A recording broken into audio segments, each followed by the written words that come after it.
topic, and we're looking at World Television Day. Of course, every November 21st is set aside, to celebrate television somewhat.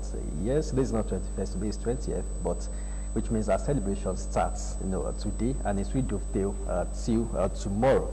World Television Day is what we're looking at, and we have a guest in the house already, someone that will tell us more about television, the involvement of this electronic device, and how important it is. Well, you will agree with me that when it comes to education, entertainment, and information, this is a very big tool, for this. Well, on today's program, we have a Nigerian filmmaker, a storyteller, director, photographer, cinematographer, and producer. I mean, can go on and on, and I'm talking about a veteran, Tunde Kelani.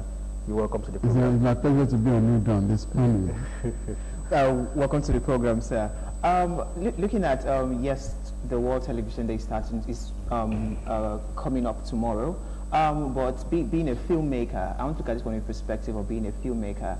Yes, a lot of people have said over the years that, radio, cuts across a lot. But now, looking at when you started and now, do you think television has been able to push your work, further, to larger audiences? Do you think television is now, reachable to even the poor in and around the world, that is, is getting your work, to larger audiences? Well, for me, the history of television in Nigeria has been the story of my life, because even today I'm so excited to be talking about television today. It is true that I'm a filmmaker, but at the beginning, the only place I could learn film was to get into television, and I was lucky to get into Western Nigeria, the NTVWNBS, on September 20, 1970, as a training film cameraman.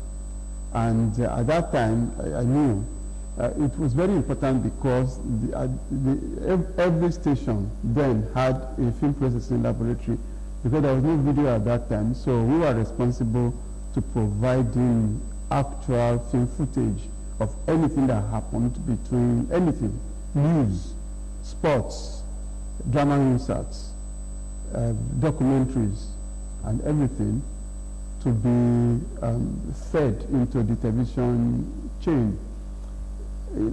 So anyway, a few years after, at that time, television, could say, was very boring. It was a box, and it was in black and white. And I didn't, for me, I wanted the film I wanted to make projected on the cinema, but it was interesting, the things were happening, because in 1973 we had the African, Sports Festival, African Sports Festival, and under BOM, we all converged in Lagos, and then color was introduced for the first time. Since then, television has started to make giant strides. And for me, it is about, let's forget about the technology of television for a moment, and let's focus on the people. For me, it is about development. And you can't talk about true development without the people. And that's what television has, the founders who invested in television, was to bring information, communication, and development to the people, primarily. And even start about the progression of what happened, because at the time of technology, television sort of improved. And there was a time everybody wanted to buy color television and forget about their black and white, becoming like a status symbol. And for a while, all that worked. But again, I went my film line. But I can say that today, there has been a fusion of everything. In 1975, our uncle, one of the veteran broadcasters, Segun Olushola, he did a lecture that said, film is dead and long live television. But today, I think we can say, long live television, long live film, long live everything that comes after that. So at first, you can see that by the introduction of the pay television stations like TDS TV sort of changed the dynamics.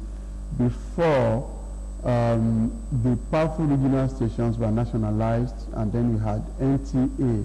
I think the idea of the military government at that time was to sort of have control, you know, thinking that this way there'd be unity, they could use television for unity in Nigeria, you know, so everything was NTA. But again, it gave back to big programs for the entertainment of the people. You can now remember that we had the village headmaster, we had Corporal Dawn, we had Mirror in the Sun, you know, and we had Checkmate and all this, which in a way perhaps developed and paved way for what was going to, part of what was going to be called Nollywood, you know, today. We can just go on and on and on and on, but we are now entering, you know, another phase, which I will talk about. But let me just stop there for now. Okay. Yeah, we're from WNTV to NTV. NT, then the list is not endless. So are you comfortable with the pace of involvement of television in Nigeria? Well, first of all, I must acknowledge the emergence of powerful state television, like OGTV, for instance, you know, which more or less catered, you know, for the people, which I keep stressing on importance of the people. And today I'm really impressed about this development. The OGTV now, you know, has created, you know, a niche for itself, filling the void.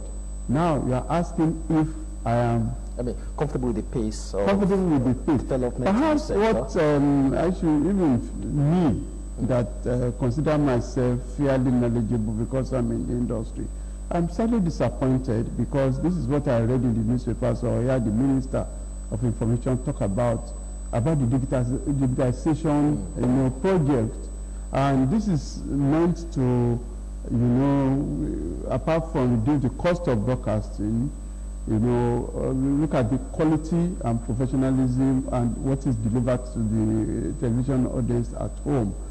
I think that they started that project in 2006, and there has been international broadcasting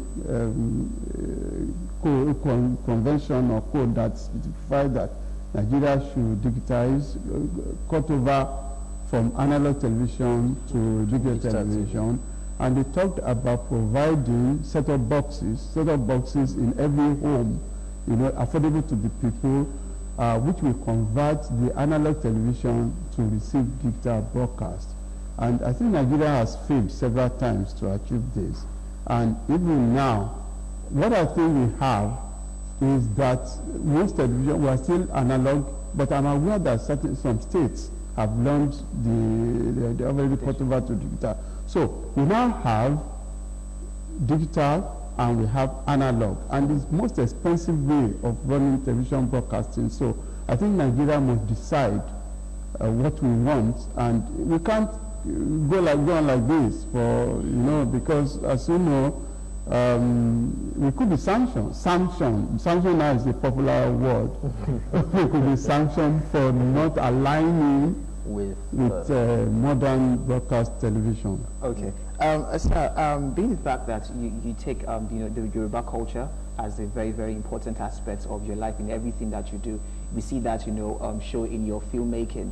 Do you think right now Nigerian television stations are still projecting our culture? Do you think, how do you think we are faring? Do you think we are doing well in projecting the African culture on television? Yes, I think perhaps what's worrisome, I think the television provider will always respond to commercials. You know, they have to make money, they have to run. Television is very expensive to run.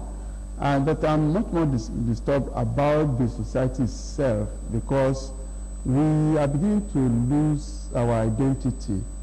If you talk about Nigerians, of course Africans, Yoruba talk about how great the Yoruba culture and everything is, but they don't speak even the language in their homes. You know, so what is the point if you decided to sever the connection of your roots? You know, what will you become? You know, so we need to. So it's the the provider, the producer would have to think about where my bread is buttered. What is the point of making films, you know, reflecting Yoruba culture and everything when the Yorubas don't know who they are, where they are, what they want to become? You know, I think there's a crisis of identity going on, but you know, we will continue to work at it because it is a challenge to all of us to reclaim what we have and to begin to look inwards and see that we have to harness what God has given us, and that is where we have to say to the world. We cannot be consumers all the time. We have to showcase what we have, you know, and this is why we are here. That's why God has situated and given us everything here. You know, I look around the environment. In fact, I've been asked several times if I wanted to relocate, you know, to Canada or England or Europe. What? I will miss the river now, and I will miss the Olumo Rock, and I will miss the valleys. I will mix the breeze all around here. I will miss the people. I will miss my language. I will miss my culture, which I can never find anywhere in the world, but right here, you know, in Yoruba land, in Nigeria and Africa. Well, talking about showcasing our culture, one of the ways to do that is definitely through film production, and I mean, let's see it on TV and the likes. But at times, the filmmakers, you know, complain. They argue that epic movies do not sell again, that epic movies are not attractive. How true is this? I don't know what is epic movies. You know, I think it depends on who. For me, a movie is a movie. Yeah. Even then, I've used the Yoruba culture extensively, and I've used it in, you know, I can go back and forth in presenting the Yoruba culture in the 21st century. You know, I'd subtitle anything I've done in Yoruba, in English, in French, and some of the works are translated to Portuguese because Yoruba is global in the first place. But I'm talking about telling our stories. Telling our stories. If you did a story like Afonja now, exactly. You know, I've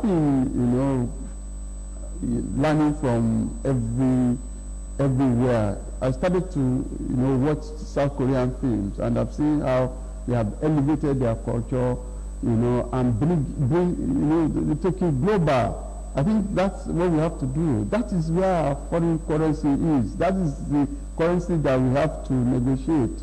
It has to be our language and culture, and that is the same thing the Indians are doing. So what is wrong, for us to, our indigenous cultural diversity? Why don't we use it? Why don't we have? We have all the stories in the world. We have everything. Our ancestors have given us. There are tons and tons of literary resource which we have even done. We are not even reading. The children are not reading anymore. The people are not reading anymore. But I think we are over and kobaje. So we have a lot. We are sitting on gold, and we have television to do it. Films now end on television. Now I'm excited because if I can tell you the latest television set that are coming now, they are called smart television. Well, and it is sometimes a war of remote controls. Let's go on this short break. When we come back, we'll talk more about that. Stay with us.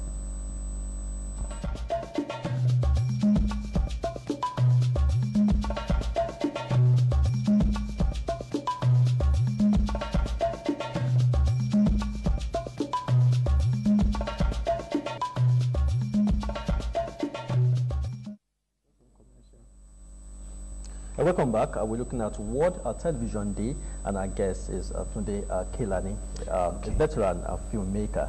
So, you were... Yes, I do have a question also. We have seen how Nollywood have been able to help us, television to helping Nollywood to project our movies, it's the international world. And right now, report says that we are above Bollywood right now. Do you think by using more television, we can actually surpass Hollywood in the U.S.? I don't think that that should not be our focus, because I think the publicity is good, you understand, but in reality we still have a lot of catch-up to do. Our industry is relatively young. You can't even compare us to Hollywood for that matter, because it's already more than 100 years old, and we're talking in terms of policy standard, institutions, that have been set up, for, I was saying, we still suffer a lot of infrastructural deficit in the sense that perhaps television could have been more exciting if we had electricity, for instance. That is considerable. And of course, again, we don't have broadband internet access in all the homes. So we still have a lot of work to do. So the policy is good that we cut off with that. I think let's forget the numbers for a moment and let's be very realistic.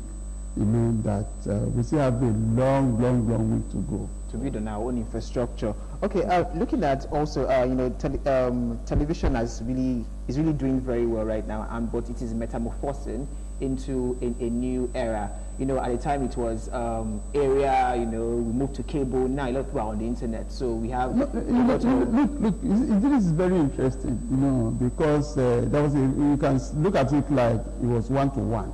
Government or the military government controlled through national network, and they're speaking to one person. But certainly the role is now reversed in the sense that it can be many to one, because they are all other media coming in to get to the one.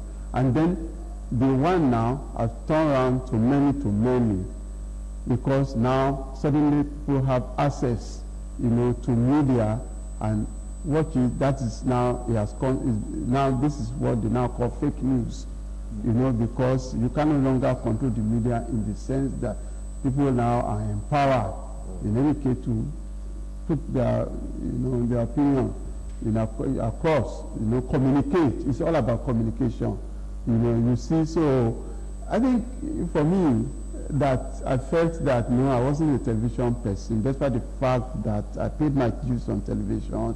I worked in Western Nigerian television, I worked in NBC TV in Lagos, and then I worked in NTA, for some time before I called it quits with NTA. And then of course I worked, on contract basis with BBC World Service and Reuters and things like that. Then now I can see, and you can see, because as the society develops or things happen like COVID-19, for instance, I'm really impressed about how OGT, for instance, have used, program for educational, to educate, to educational program to support students in times, of the new normal in COVID-19 and what God knows what. So this, it is evolving, but the interesting, exciting thing about it, it is about the people. It's about communication, between people, and that's what television has done. Now, I managed to save and then bought a smart television. It's huge. It's right in front of me.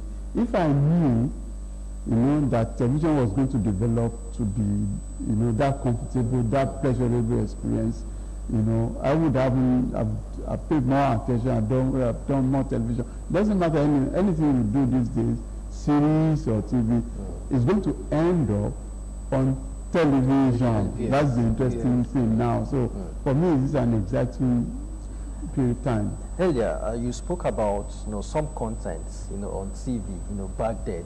Now, I could remember a particular series, Igbana Dugi, for instance. But now I know that it's more expensive to create content these days. So what would be your advice for content providers? Well, I think what could be today, there's a lot of freedom of choice as to the kind of technology that you can deploy, depending on the economic factor, what you are going to spend. You can perhaps save time, save some money on technology, and pay more attention to production value. If you are smart these days, you have to be, otherwise you'll be out of business in no time at all. If you are not on top of the technology, you could become obsolete. On the other hand, if you are savvy about the technology, you can find ways to cut down the cost, to get going. So a combination of so many things. But I can tell you it's exciting, it's tough.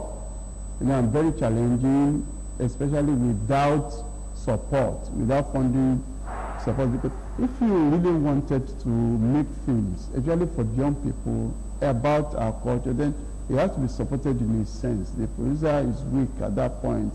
Otherwise, there'll be a lot of shift and emphasis on what we sell. And what we sell comes in so many, sometimes it's operated on template of violence, sex, and these things like that. But, in a way, I think it's up to each producer to carve out, and stand by what you believe in. Of course, it's business, and hopefully, we can sorry, you talked about some themes now, but some will also argue that are they not reflections of the society, or is there a way that the filmmakers can now rewrite that?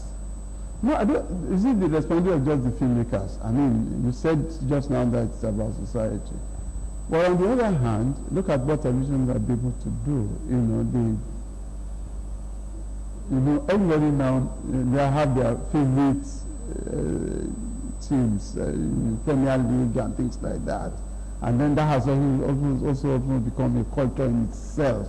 I don't think any television station that don't feature international sports or soccer, or you can lose your audience. So, on the whole, I think that we should truly celebrate with the rest of the world in Nigeria, and we have to continue to work at all those areas of development and those issues of either digitization, either analog or not. I think we have to press on whatever happens. And I'm so happy that there are millions of homes with television in Nigeria, and we truly deserve to celebrate.